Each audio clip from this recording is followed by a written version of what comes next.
আমি একটি জামার হাতা লাগাবো। হাতা লাগানোর জন্য আমি হাতাটি করে নিয়েছি এবং আমি বগলটাও এই তো দেখাচ্ছি।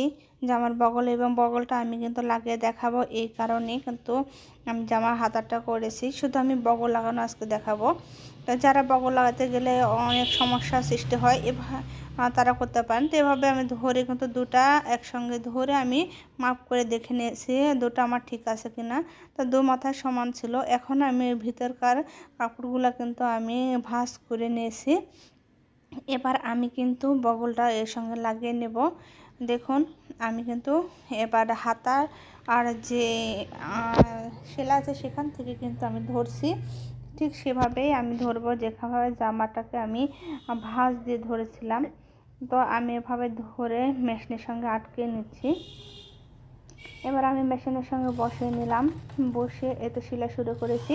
এবার আমি পুরোটা সেলাই দিচ্ছি, দুটা মাথা একসঙ্গে কিন্তু আমি ধরছি, ধরে কিন্তু আমি সেলাই করতেছি। তো আমি পুরাটা ঘুরিয়ে ঘুরিয়ে কিন্তু সেলাই করব। আর সেলাই করার সময় সবসময় আপনারা মনে রাখবেন 1/2 ইঞ্চি করে ভিতরে দিকে বাড়তি রেখে সেলাই করবেন, তাহলে কোনো সমস্যায় পড়বেন না। আর সব সময় দেখবেন যে দুটা মাথা আমার সমান আছে কি না, দুটো মাথা এক সমান তাকে করে যাবেন, তাহলে কিন্তু কোনো সমস্যায় পড়বেন না। আমি কিন্তু দুটো মাথা একসঙ্গে ধরে বারবার ঘুরিয়ে ঘুরিয়ে কিন্তু আমি জামাটা সেলাই করতেছি। তো আমি পুরোটাই সেলাই করছি, আমার অর্ধেক হয়ে গেছে।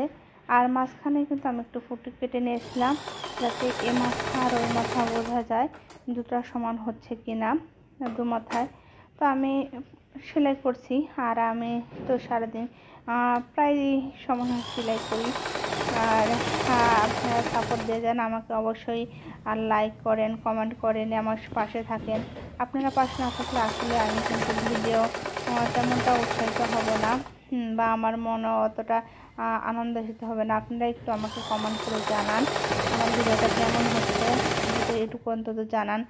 আর আমার ভিডিওটা অবশ্যই একটু লাইক দিয়ে যান। আমি নতুন তো আমার এই নতুন একটা আইডি খুলেছি। যাই হোক, আমার কথাবার্তার মধ্যে অনেক ভুল হচ্ছে, আপনারা বুঝতে পারছেন যে আমি কতটা মানে কতদিন যাবত খুলেছি, কথাবার্তার মধ্যে আপনারা অনেকে ভুল পাচ্ছেন, সবসময় বুঝতে করবেন। আর আমার অবশ্যই ভিডিওগুলো দেখবেন। আপনারা যদি আমার ভিডিওগুলো ফলো করেন অনেক কিছু শিখতে পারবেন, কেননা আমি অনেকদিন যাবত কাজ করি, এছাড়া দড়ির কাজ পাশাপাশি অন্য অনেক কাজ করি। তো দেখুন আমার কিন্তু ঘুরে ঘুরে সেলাই করা হয়ে গেছে।